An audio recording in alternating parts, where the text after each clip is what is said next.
তো বন্ধুসকল সাসপেন্স কাৰ ভাল নালাগে লাগিলে নিজৰ জীৱনতে হওক বা কাহিনীৰ আকাৰত হওক আৰু সেই কাহিনীটো যদি দুটামান ক্ৰাইম আৰু থ্ৰিল ছটিয়াই দিয়া যায় কেনেকুৱা হ'ব বন্ধুসকল এখন ক্ৰাইম সাসপেন্স মিষ্ট্ৰি থ্ৰিলাৰে ভৰপূৰ এখন চিনেমাৰ বিষয়ে আমি কথা পাতিবলৈ যাম এতিয়া বৰ্তমান আৰু সেই চিনেমাখনৰ নাম হৈছে ৰাত আকেলি হে দ্য বানচাল মাৰ্ডাৰ্ছ যি নেকি তাৰ প্ৰথমখন চিনেমা 2020 চনত ডাইৰেক্ট নেটফ্লিক্সত OTT ৰিলিজ দিছিলে আৰু এতিয়া 5 বছৰ পিছত পুনৰ নেটফ্লিক্সত এইখন ৰিলিজ হ'ল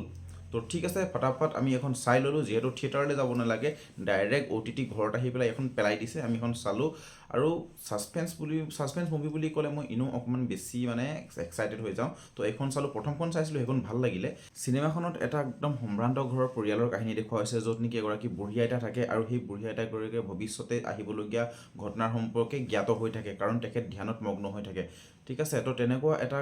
ঘৰত ইনভেষ্টিগেশ্যন কৰিবলৈ নৱাজুদ্দিন ছিদ্দিকী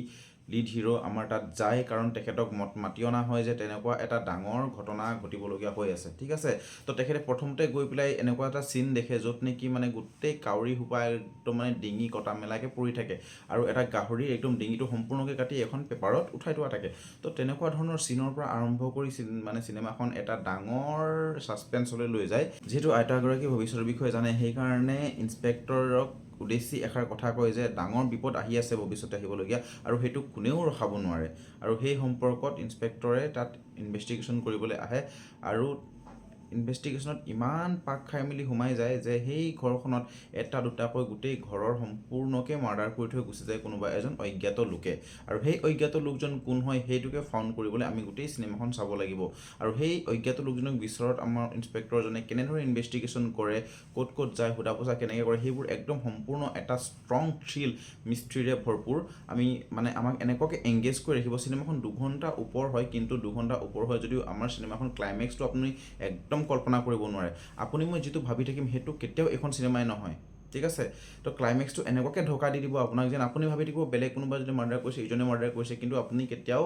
আছলি মাৰ্ডাৰজন এই চিনেমাখনে যেতিয়ালৈকে আপোনাক ৰিভিল কৰি নিদিয়ে আপুনি নিজে ৰিভিল কেতিয়াও কৰিব নোৱাৰে ইমানেই তাগৰা সাসপেন্স দিছে তো তেনেকুৱা মুভি আপোনালোকে নিশ্চয় ভাল পাব আৰু এইখনো সেইকাৰণে আপোনালোকে চাবলৈ মই ৰেকমেণ্ড কৰিম আপোনালোকে এবাৰ নিশ্চয় চাব আপুনি চিনেমাখন লগাই দিয়ে চাই থাকিব তেতিয়া বেলেগ একো কাম কৰিলে মন নাযাব কাহিনী এনেকুৱাকৈ কাহিনীটোৱে আপোনাক টানিব ঠিক আছে একদম ফুল্লি এংগেজিং মুভি হয় হা ৰাধিকা আপ্তেৰ ইয়াত বহুত বিশেষ ডাঙৰ তেনেকৈ ৰোল নাই প্ৰেমিকা হিচাপে তেখেতে ইয়াতে কাম কৰিছে আৰু সিহঁতৰ লাভ ইণ্টাৰেষ্টটো বহুত বেছি দেখুওৱা নাই ইয়াতে সম্পূৰ্ণ ফ'কাছ কৰিছে এটা ষ্টৰি সাসপেন্স আৰু ক্ৰাইম থ্ৰিলাৰ মিষ্ট্ৰিৰ ওপৰতে ফ'কাছ কৰিছে এই চিনেমাখনে আপোনালোকৰ টাইম কেতিয়াও ৱেষ্ট নকৰে বৰঞ্চ এই চিনেমাখন চাই আপোনালোকে মানে নিজেই একদম ইনভেষ্টিগেশ্যন কৰা নিচিনাকৈ লাগিব কথা চিনেমাখনত মাৰ্ডাৰৰ সন্দেহৰ চকু জীয়কৰ পৰা চাকৰলৈ আৰু চাকৰৰ পৰা চিকিউৰিটি গাৰ্ডলৈ অথবা সাংবাদিকলৈ যায় যিহেতু এখন ডাঙৰ দাৰে সকলোকে কাটি কাটি মাৰ্ডাৰ কৰা হৈছে ডিঙি কাটা হৈছে আৰু মাৰ্ডাৰজনে একদম এটা বেলেগ পদ্ধতিৰে মাৰ্ডাৰ কৰিছে যি নেকি সিহঁতৰ চেহেৰা চাব নাই বিচৰা তাই কাপোৰ মেৰিয়াই সিহঁতক একদম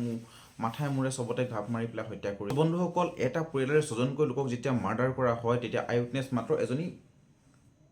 ছোৱালীয়ে থাকে আৰু সেইকাৰণে আমি তাইকো সন্দেহ কৰিব লগা হয় কাৰণ প্ৰেজেণ্টেশ্যনে তেনেকুৱা সন্দেহ কৰিবলৈ বাধ্য কিন্তু শেষত গৈ পেলাই তাই হয় নহয় সেইটো আপোনালোকে চালে ক্লাইমেক্সত গম পাব আৰু চিনেমাখনে আমাক কনফিউজ কৰিবৰ কাৰণে বিভিন্ন ধৰণৰ কেৰেক্টাৰ ৰাখিছে আৰু সেইমতে চিনেমাখন সফলো হয় মানে আমি কনফিউজো হওঁ কাৰণ কেলেই আমি বহুতৰ ওপৰত সন্দেহ কৰোঁ কাৰণ প্ৰেজেণ্টেশ্যনে তেনেকুৱা ঠিক আছে তো আমি বিভিন্ন ধৰণৰ মানুহক সন্দেহ কৰাই যেতিয়া প্ৰেজেণ্টেশ্যনে আমাক দেখুৱাই দিয়ে তো আমি সেইকাৰণে এই চিনেমাখন শেষলৈকে একদম টানকৈ জোৰ মানে একদম বান্ধি ৰাখে আমাক তো বন্ধুসকল চিনেমাখনৰ ষ্টৰি টেলিং আৰু স্ক্ৰীন প্ৰেজেণ্ট একদম মাষ্ট আছে 2 ঘণ্টা 10 মিনিটৰ এইখন মুভি আপোনালোকক অকণমানৰ কাৰণেও বৰ নকৰে আৰু শেষত মাৰ্ডাৰজন ৰিভিল হয় নে নহয় সেইটো আপোনালোকে চিনেমাখনৰ লাষ্টত চালেহে গম পাব ঠিক আছে তো অভাৰঅল মই চিনেমাখন চালোঁ আৰু চিনেমাখন চাই মই অভাৰঅল 3.5 দিম ষ্টাৰ আউট অফ 5 তো ঠিক আছে আপোনালোকে এখন ঘৰতে বহি বহি সাসপেন্স থ্ৰিলাৰ ক্ৰাইম মিষ্ট্ৰিৰে পৰা ভৰপূৰ এখন চিনেমা চাব যদি বিচাৰে উইদাউট বৰিং তেতিয়াহ'লে ৰাত আকেলি দ্য বানচাল মাৰ্ডাৰ চিনেমাখন আপোনালোকে বিন্দাছ চাব পাৰে ন' ৰিগ্ৰেট ফিল কৰিব তো ঠিক আছে আজিলৈ বাই কিপ ৱাচিং